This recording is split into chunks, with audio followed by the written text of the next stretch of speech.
श्री गोपाळ कृष्ण भगवान की जय। लीळा नंबर 143।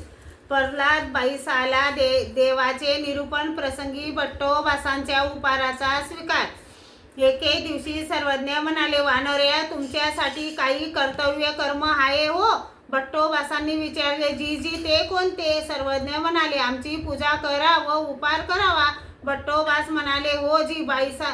भट्टोबासांजवळ 6 धाम होते। त्यांनी 3 धामाची कणिक तांदूळ घेतले, तुपासाठी काही धाम बाईसांकडे दिले, मग पूजा द्रव्य आणण्यासाठी नेवाशाला गेले। सर्वज्ञ आतील ओट्यावर बसलेले होते। प्रल्हाद बाईसा सर्वज्ञांच्या दर्शनाला आलेली होती। ती सर्वज्ञांजवळ बसलेली असताना सर्वज्ञांना निरूपण करण्याची प्रवृत्ती झाली। मग सर्वज्ञांनी प्रल्हाद बाईसाला विचारले, बाई, देव कसा आहे तुम्ही जाणता? तिने सांगितले, नाही जी, मी जाणत नाही।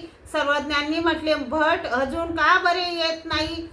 म्हणून उंच मठावर गेले। पूर्वेकडे श्रीमुख करून उभे राहून थोडा वेळ भट्टोबासांची वाट पाहिली, मग पुन्हा मठात परत आले।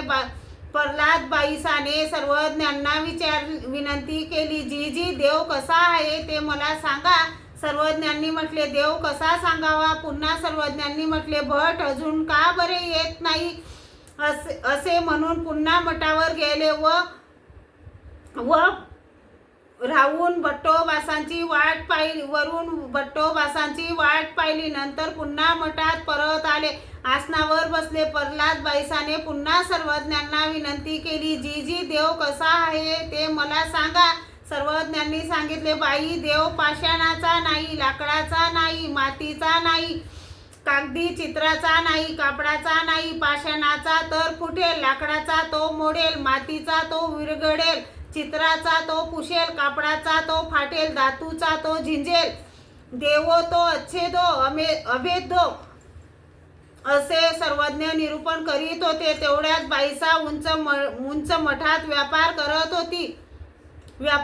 होती। ती आली व विचारले, हा बाबा, मी येते नाही, नागदेवही येते नाही, तर हे निरूपण आपण कोणाला करीत? हा सर्वज्ञांनी सांगितले, बाई, येतो प्रवृत्ती झाली तरी स्तंभा एकारते निमित्त करोनी बैली जैल।